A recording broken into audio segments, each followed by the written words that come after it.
Bismillahirrahmanirrahim. Alhamdulillahirabbil alamin wassalatu wassalamu ala sayyidina Muhammadin asyrafil mursalin wa ala alihi wa sahbihi ajma'in. Subhanaka la ilma lana illa ma 'allamtana innaka antal alimul hakim. Wa tub 'alaina innaka antat tawwabur rahim wa taqabbal minna innaka antas samiul alim. Qala rabbi shrah li sadri wa yassir li amri wa hlul 'uqdatam min lisani yafqahu qawli. نويت التعلم وتعليم الإفادة والاستفادة والتذكر والتذكير والنفع والانتفاع والتمسك لكتاب الله وسنة رسوله والدعاء إلى الهدى والدلالة على الخير ابتغاء مرضاته وقربه وثوابه سبحانه وتعالى. قال المصنف رحمه الله تعالى ونفعنا به وبعلومه وأمدنا بأسراره وأنواره ونفحاته في الدين والدنيا والآخرة.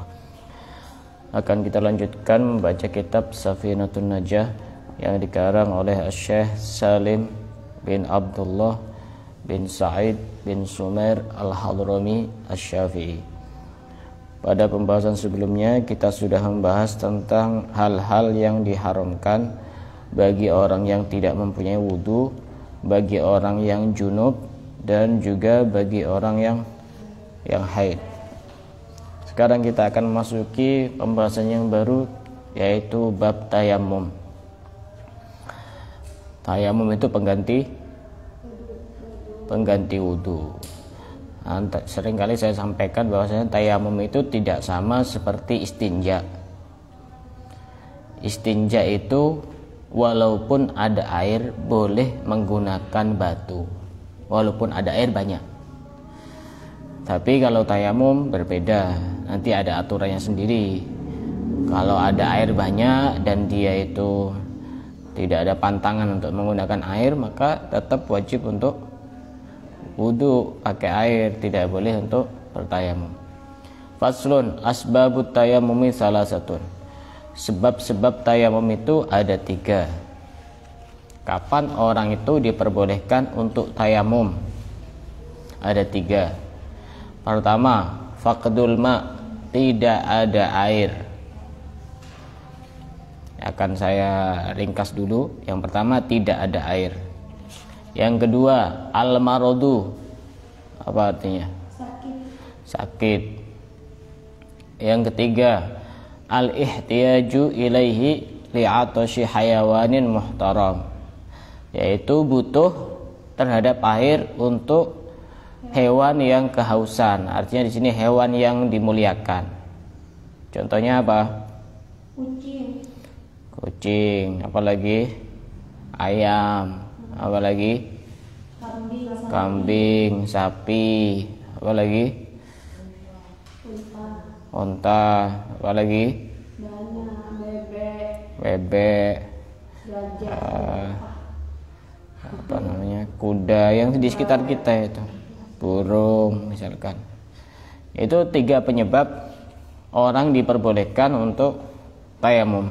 Tapi kalau diringkas, penyebabnya itu sebenarnya cuma ada 1.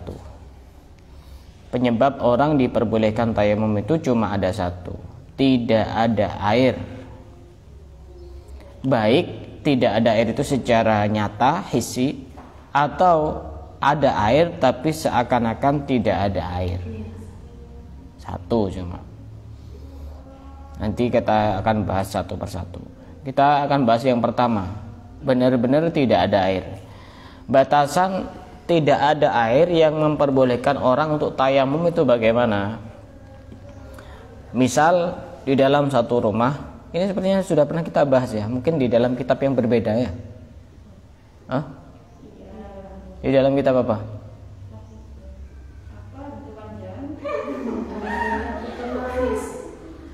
Hah? Yaqutun Nafis ya. Atau Taqriyatus Sadidah mungkin. Saya masih ingat kayaknya pernah dibahas. Tidak apa diulang-ulang biar lebih ingat. Kemarin lupa, sekarang tidak paham. Bagaimana misalkan contoh, saya contohkan dulu. Di rumah tidak ada air, kosong jedingnya karena listriknya padam misalnya. Apakah langsung diperbolehkan untuk tayamum? Tidak. Dia harus mencari dalam batasan haddul ghaus. Haddul ghaus itu batasan dia bisa minta tolong ketika butuh pertolongan. Dengan teriak itu akan terdengar. Itu kira-kira ukurannya itu 300 meter. Jadi dia itu ketika di rumah tidak air, tidak langsung boleh tayamum, tapi harus mencari 300 meter ke depan, 300 meter ke belakang, ke kanan, dan ke kiri. Nah, itu harus mencari. Tidak langsung boleh tayamum, tidak boleh. Harus nyari dulu. Itu namanya haddul ghaus. Itu walaupun kita tidak tahu apakah di sana ada air atau tidak, baik dugaannya itu kuat maupun lemah, tetap wajib mencari. Urusan nanti tidak nemu air ya urusan nanti, pokoknya tetap wajib mencari. Kalau dalam istilah fikihnya itu ada waham, waham itu dugaan lemah, ada dzon itu dugaan kuat. Saya masih ingat apa yang dikatakan oleh Syekh Ibnu Athaillah As-Sakandari. Beliau mengatakan, ajhalun nasi man taraka yakina ma indahu li dhanni ma indan nas. Sebodoh-bodohnya orang itu adalah orang yang meninggalkan keyakinan yang ada pada dirinya sendiri karena dugaan yang ada pada diri orang lain. Maksudnya bagaimana? Misal contoh begini, kita itu kan dianggap mulia karena dugaan orang. Tapi yang lebih yakin kepada diri kita sendiri itu ya kita sendiri. Orang menilai kita itu karena dugaannya dia. Tapi sebenarnya yang paling mengenal diri kita ya diri kita sendiri. Cuma kadang kita itu lebih memenangkan dugaan orang dan mengalahkan keyakinan diri kita sendiri bahwa kita itu seperti ini sebenarnya. Kita itu seperti ini dan seperti ini. Kadang kita itu lebih memenangkan dugaan orang lain yang jelas-jelas nyata-nyata bahwasanya keyakinan itu jauh lebih kuat dibanding dugaan. Sering seperti itu. Dipuji dikit-dikit, seneng. Padahal dia sendiri tahu dirinya seperti apa. Makanya jangan gampang-gampang muji. Jadi kalau tidak ada air di rumah, maka dia harus mencari sekira batas haddul ghaus, batas minta tolong kira-kira 300 meter. Setelah itu,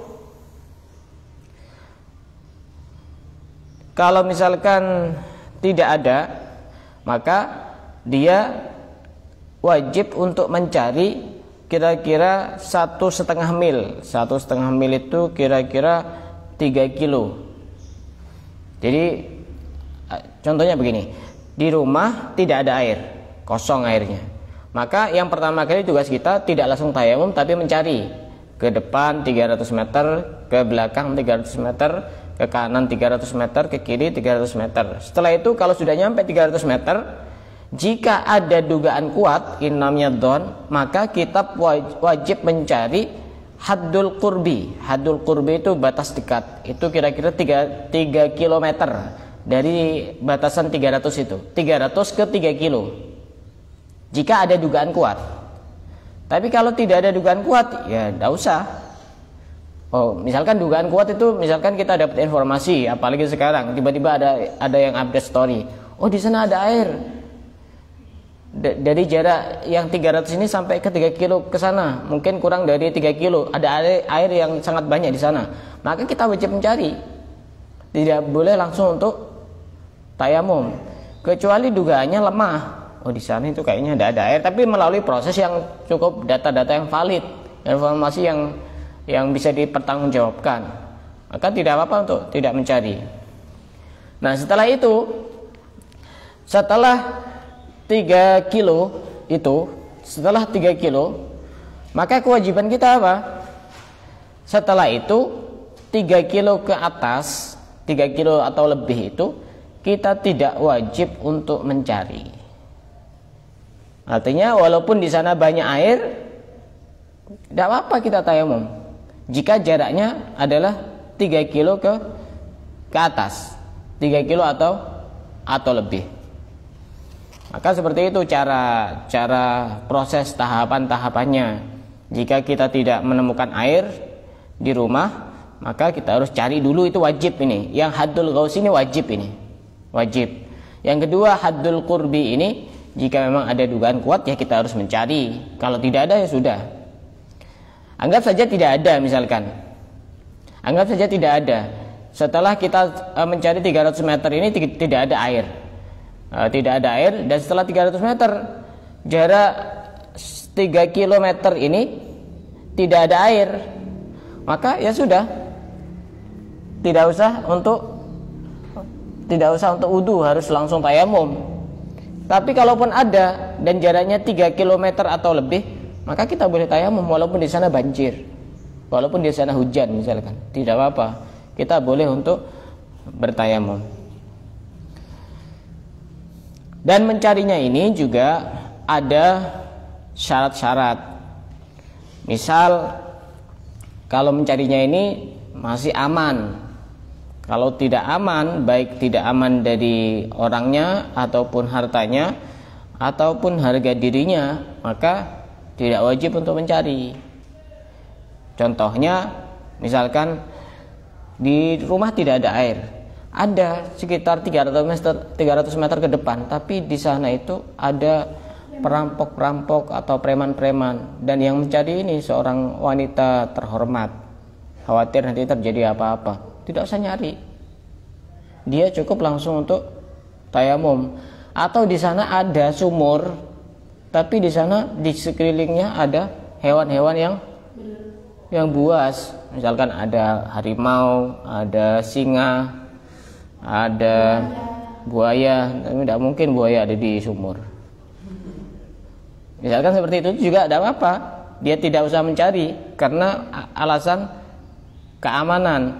Atau mungkin nanti kalau dia keluar, khawatir ini di sekitarnya ini kawasan banyak perampok, nanti rumahnya khawatir dirampok sama orang, itu juga tidak harus untuk mencari, dia langsung tayamum saja di rumah, tidak apa-apa. Karena Islam itu sangat memperhatikan keamanan, baik keamanan jiwanya maupun keamanan hartanya. Maka itu tidak harus mencari. Yang kedua, yang memperbolehkan orang untuk tayamum adalah sakit. Ini sakit ini berarti ada air tapi seakan-akan tidak ada air. Sakit yang bagaimana yang memperbolehkan orang untuk tayamum? Sakit yang sekiranya dia itu berwudu terkena air, maka sakitnya tambah parah atau sembuhnya tambah lama. Maka jika ada orang sakit seperti itu, dia boleh untuk tayamum. Boleh untuk tayamum. Dan nanti itu sholatnya sah dan tidak perlu untuk ngulang sholat lagi. Berbeda jika tayamumnya orang itu disebabkan karena di situ tidak ada air, maka nanti sholatnya wajib diulang nanti. Jika memang di tempat itu adalah tempat yang memang biasanya ada banyak air. Misalkan di Besuki banyak air apa enggak? Tiba-tiba tidak ada air. Misalnya tiba-tiba tidak ada air, akhirnya kita tayamum. Maka nanti sholat kita itu nanti ketika sudah ada air wajib diulang. Berbeda dengan di satu tempat yang misalkan memang terkenal sudah tidak ada air, jadi nanti kita tayamum dan sholatnya tidak perlu untuk diulang. Berbeda dengan orang yang sakit, di situ kan banyak air tapi dia sakit, tayamumnya karena sakit, maka sholatnya tidak perlu untuk diulang, cukup tayamum, sholat sudah cukup, tidak perlu diulang kembali. Nah itu sakit. Dan yang bisa menentukan ini bisa parah itu dokter atau pengalaman pribadi. Dokter atau pengalaman pribadi. Misalkan dia punya pengalaman, kalau dia itu misalkan sakit, demam tinggi, kemudian terkena air, ternyata memang benar tambah parah atau sakitnya tambah lama, sembuhnya tambah lama, itu juga tidak apa. Maka dia boleh untuk bertayamum walaupun banyak air, tidak apa itu. Pernah ada satu kejadian di Jawa Barat. Ada seorang ada seorang suami yang curhat kepada salah seorang ustadz di Jawa Barat itu. Suami ini mengeluhkan bahwa istrinya ini tidak mau melayani suaminya. Tidak mau melayani di sini dalam artian tidak mau berhubungan dengan suaminya. Kenapa? Karena istrinya ini agak anti dengan air itu. Jadi kalau kena air itu dia merasa kedinginan. Seperti itu juga tidak apa-apa, silakan tayamum. Soalnya nanti khawatir kalau dia itu mandi khawatir tambah sakit atau apa. Tidak apa-apa, silakan tayamum. Kasihkan suami, betul. Suaminya kan orang soleh, daripada nanti melakukan hal-hal yang diharamkan oleh Allah, ya tayamum saja, tidak apa-apa. Oh, darurat, tidak apa-apa. Islam itu mudah, jangan terlalu untuk dipersulit. Nah, jadi sakit yang memang tidak boleh terkena air, tidak sembarang sakit. Sakit panu ya tetap wajib untuk wudu. Sakit hati ya sama, wajib untuk wudu. Pokoknya itu kemungkinan contoh-contohnya itu biasanya sakit demam, sakit apa lagi biasanya? Apa hubungannya sama gigi? Iya, dari saya. Nah, kena kipas aja itu biasanya. gigi itu kan di dalam, sedangkan yang dibasuh kan di luar. Tidak boleh. Kan tangan gitu. Terus? Sakit itu beneran. Kena angin aja kadang. Ya kalau masuk. Ya kalau masuk anginnya. Kalau tidak masuk masa tetap sakit? Masa ada wudhu sampai dimasukkan ke giginya kan tidak ada. Bukan, kalau pas kena dingin kan badan jadi dingin terus sebab air ngilu itu tambah. Gitu,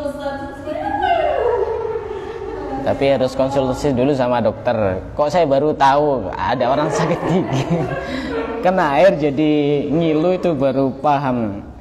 Yang dari luar ya? Dari luar ya? Dari luar.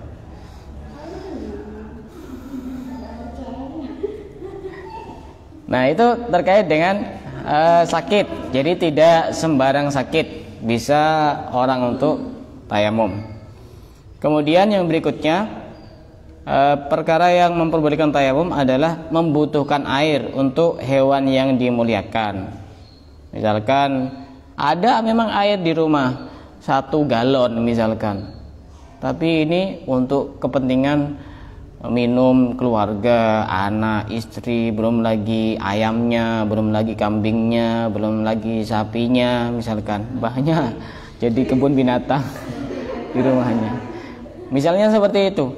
Apakah boleh tayamum? Boleh, boleh. Islam itu sangat rahmat, boleh untuk tayamum. Pas-pasan, airnya pas-pasan, tidak apa-apa, tayamum tidak apa-apa, karena memang airnya sangat terbatas. Kecuali masih ada sisa, maka dia wajib untuk berwudu. Misalkan sisa 1 gelas, itu boleh untuk berwudu dan sangat cukup untuk berwudu dengan air 1 gelas. 1 gelas air mineral yang dijual itu cukup untuk wudu. Bisa caranya, sangat cukup sekali itu. Ya walaupun tidak sempurna dengan melakukan kesunahan-kesunahan, tapi kalau dikatakan cukup ya wudunya sah, sudah cukup. Jadi tidak apa-apa kalau seperti itu. Atau dia itu memang ada air, tapi untuk makan dia tidak ada. Jadi airnya ini butuh untuk dijual, itu juga tidak apa-apa. Atau misalkan untuk membersihkan najis misalkan, atau dia punya hutang misalnya, jadi nanti airnya ini kalau dipakai wudhu nanti saya bayar hutangnya pakai apa, airnya dijual, tidak apa-apa. Itu untuk kebutuhan hewan yang dimuliakan. Dikatakan di sini oleh pengarang kitab Safinah, ghairul muhtaram sittatun, hewan yang tidak dimuliakan itu ada 6. Jadi kalau misalkan ada air, tapi di situ ada hewan yang tidak dimuliakan yang sedang kehausan, maka kita tetap wajib untuk wudhu dengan air itu, walaupun hewan yang tidak dimuliakan ini yang ada 6 ini sedang kehausan. Siapa saja itu 6? Pertama, tarikus sholah, orang yang meninggalkan sholat. Dikatakan pengarang ini, kitab ini, hewan yang tidak dimuliakan. Misal satu contoh, di rumah air terbatas, ini dipakai wudhu dan ada lebihnya sedikit, sedangkan istrinya tidak sholat, biarkan kehausan. Apakah boleh tayamum? Nanti kasihan istrinya, ini separuh ini pakai minum istri ini, separuh saya buat wudhu, biarkan. Kehausan tidak apa-apa, silahkan wudhu. Kata pengarang kitab ini, tarikus sholah itu termasuk hayawan yang tidak dimuliakan, ghairul muhtaram. Makanya dulu itu ada salah seorang Habib, kalau tidak salah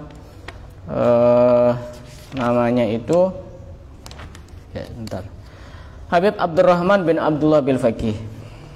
Ini seorang ulama besar ya, waktu itu banyak yang kenal dengan beliau, Habib Abdurrahman bin Abdullah bil Faqih.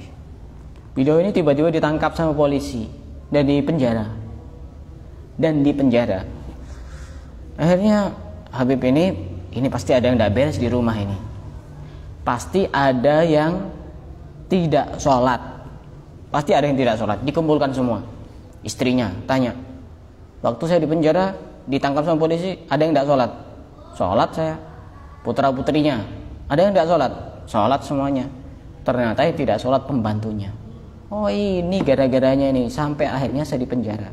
Jadi efek orang tidak sholat itu bisa berpengaruh kepada orang yang ada di sekitarnya. Makanya nikah jangan sampai kepada dengan orang yang tidak sholat. Allah saja ditinggalkan, apalagi kamu.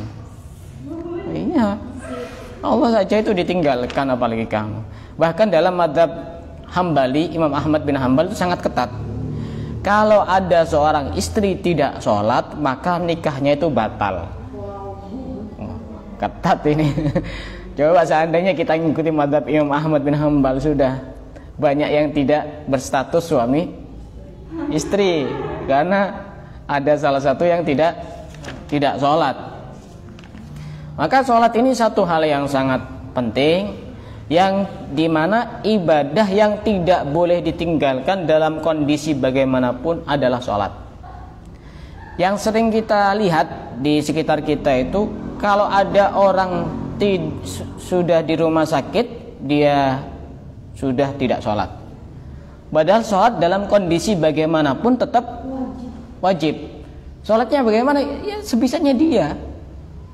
Makanya menjadi aneh juga, walaupun misalkan itu tetap tidak sah, menjadi aneh juga kalau ada orang meninggal kemudian keluarganya tanya, ini tidak sholatnya berapa hari?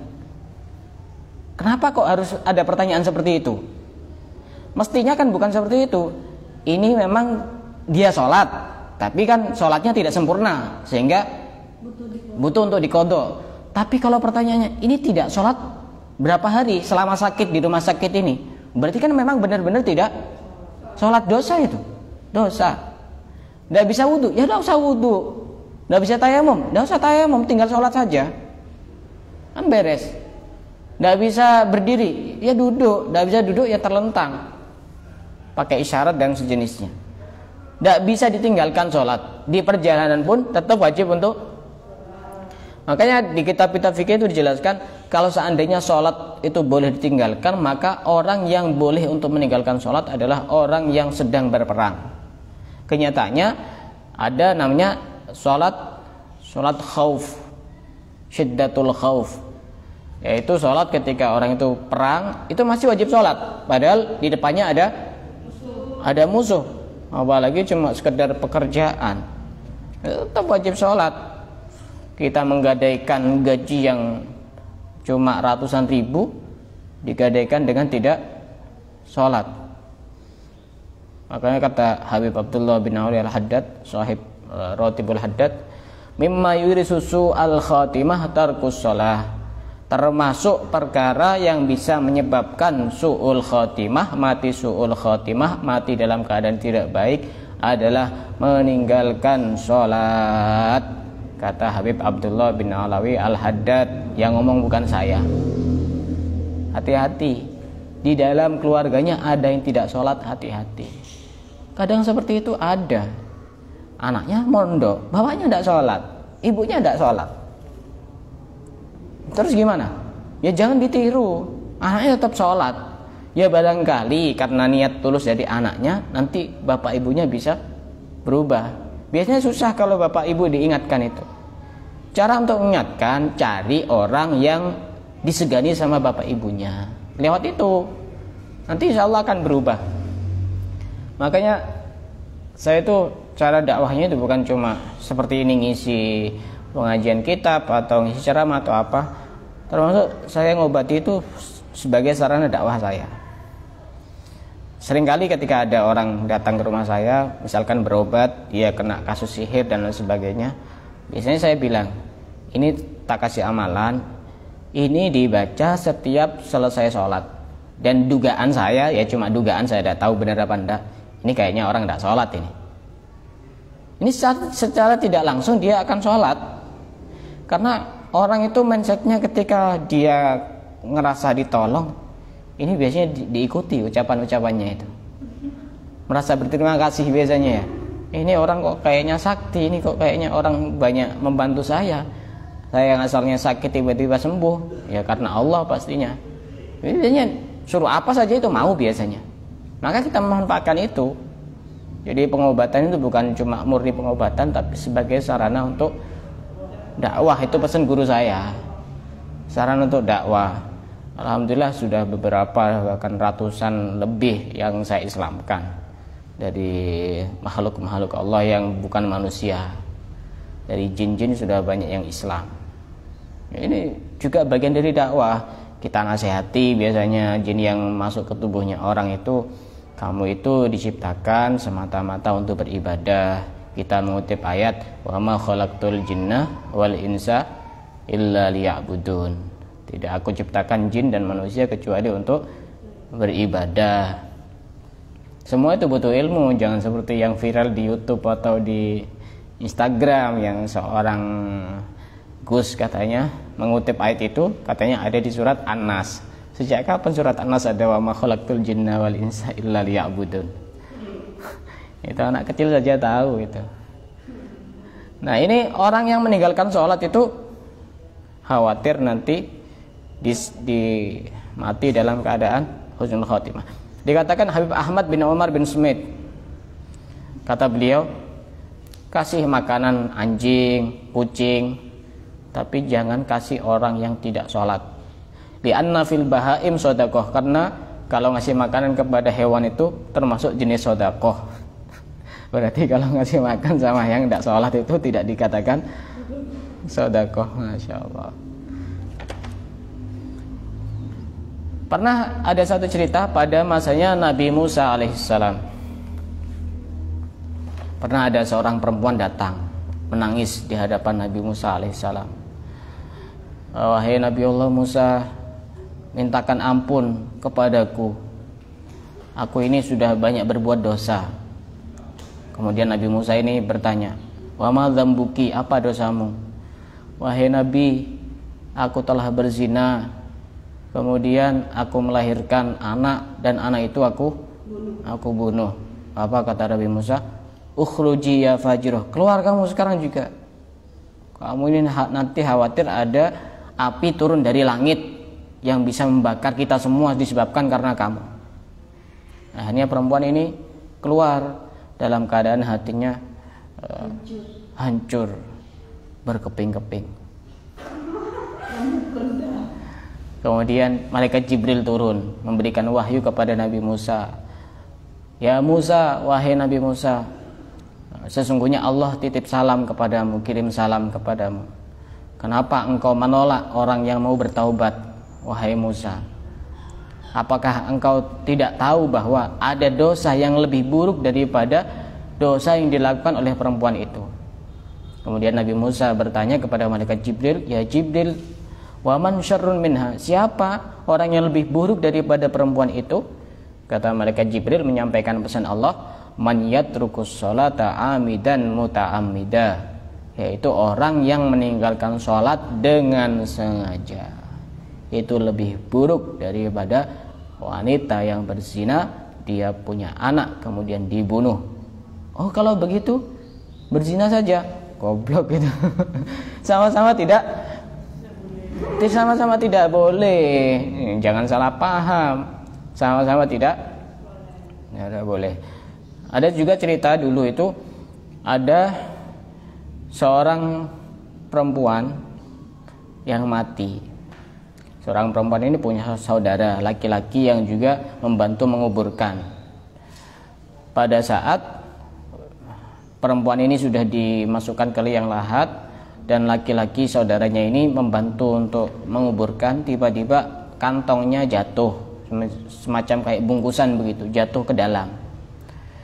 Kemudian setelah masuk ke dalam dicari, ternyata di kuburnya muncul kobaran api yang cukup besar dari dalam situ, dari liang lahat. Akhirnya sudah tutup, cepet-cepetan langsung pulang. Nih saudara laki-lakinya ini, setelah nyampe rumah tanya kepada ibunya, ya ummah, wahai ibuku, akhbirini an ukhti, kabarkan kepadaku, ini saudaraku perempuan ini sebenarnya bagaimana, amalannya apa ketika masih hidup. Loh, kenapa kamu kok tanya seperti itu, wahai anakku? Aku melihat ada kobaran api yang muncul dari dalam kuburnya. Ibunya nangis mendengar apa yang diceritakan oleh anaknya. Kemudian ibunya menjawab, ya waladi, wahai anakku, kanat ukhtuka tatahawanu bis sholati wa tuakhiruha an waqtiha. Wahai anakku, saudara perempuanmu itu orang yang meremehkan, menggampangkan urusan sholat dan mengakhirkan dari waktunya. Kalau sholat itu akhir terus, di akhir waktu terus. Kemudian di sini dijelaskan, fahadha haluman yuakhirus sholah an waqtiha. Ini nasib dan keadaan orang yang mengakhirkan sholat. Fakaifa haluman la yusolli, bagaimana nasib orang yang tidak sholat. Itu nasibnya orang yang mengakhirkan sholat, artinya dia tetap sholat. Terus gimana keadaannya orang yang tidak sholat? Hati-hati loh, hati-hati. Jadi kalaupun orang nanti misalkan nikah terus mau ngontrak, jangan cuma cari murah, cari kanan kirinya tuh dilihat, ini ahli sholat apa enggak. Bahaya itu. Nguburkan mayit juga seperti itu, jangan asal nguburkan yang kosong, tapi dekat-dekat dengan orang-orang yang soleh, karena itu akan bisa mensyafaati 40 ke kanan, 40 ke kiri, 40 ke depan, 40 ke belakang. Itu berkat orang-orang yang soleh. Maka di sini kalau ada orang tidak sholat kehausan, sedangkan dia butuh untuk berwudu, silahkan biarkan saja kehausan, jangan tayamum, wudu saja. Biarkan kehausan, mati nggak apa-apa. Dikatakan sampai termasuk hewan ghairul muhtaram, tidak dimuliakan. Wazanil muhson, orang yang zina muhson. Apa zina muhson? Orang yang sudah menikah kemudian dia berzina. Ini kalau di dalam hukum Islam dia dirajam sampai mati, dilempar pakai batu yang tidak begitu besar, juga tidak begitu kecil. Tidak boleh langsung pakai batu besar. Khawatir apa? Khawatir langsung mati. Justru biar tersiksa. Kenapa kok siksanya sangat berat seperti itu? Ya karena dia sudah nikah. Kan dia sudah tahu, dia sudah punya istri. Masa pengen merasakan yang lain? Sehingga harus dilempar dengan batu yang tidak begitu kecil, juga tidak begitu besar, yang sedang dilempari sampai mati. Maka jika ada orang yang zina muhson, dia kehausan, sedangkan ada orang yang membutuhkan air yang pas-pasan, maka dia tidak perlu untuk tayamum, pakai wudu saja. Nggak usah dikasihkan ke orang yang berzina itu, biarkan kehausan, tidak apa-apa, tidak apa-apa. Wal murtaddu, dan orang yang murtad, ini juga sama. Murtad artinya orang asalnya Islam kemudian dia keluar dari Islam. Wal kafirul harbi, kafir harbi, kafir yang memerangi orang Islam. Kalau kafir yang ada di sekitar kita itu namanya kafir dhimmi, karena berdamai dengan orang Islam. Artinya mereka tidak ganggu kita kan? Tidak ganggu kita, tidak apa-apa. Kita baik sama dia, tidak apa-apa. Kalau misalkan kita punya air pas-pasan, ini kalau dipakai wudhu ini bisa, tapi nanti ini kehausan. Ini tetangga saya yang Kristen ini misalkan, silakan kasih minum, tidak apa-apa, karena kafir dhimmi yang berdamai, yang baik sama orang Islam, tidak apa-apa. Kamu tayamum, itu kasihkan, tidak apa-apa, kalau memang itu dibutuhkan. Wal kalbul akur, dan anjing yang galak.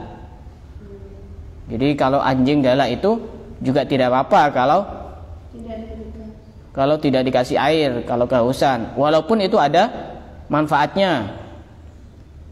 Bi khilafi ma fihi naf'un wa laysa biakur. Berbeda dengan anjing yang jinak, yang memang ada manfaatnya, maka itu haram untuk dibunuh. Kalau anjing galak boleh untuk dibunuh, tapi kalau anjing yang misalnya anjing-anjing jinak itu bisa digunakan untuk menjaga apa, untuk anjing pelacak, itu haram untuk dibunuh. Haram untuk dibunuh. Kemudian wal khinzir, dan babi. Jadi orang yang tidak sholat itu disamakan seperti anjing, seperti babi. Itu kalau ada air pas-pasan, kemudian itu kehausan, kita tetap wajib untuk wudu, tidak boleh untuk tayamum. Berbeda dengan orang yang selain 6 itu, maka kita tetap boleh untuk bertayamum. Dan insya Allah pada pembahasan setelahnya kita akan bahas tentang syarat-syarat tayamum, itu debunya seperti apa, dan syarat-syarat yang lain insya Allah akan kita bahas pada pertemuan yang akan datang. Wallahu a'lam bishawab.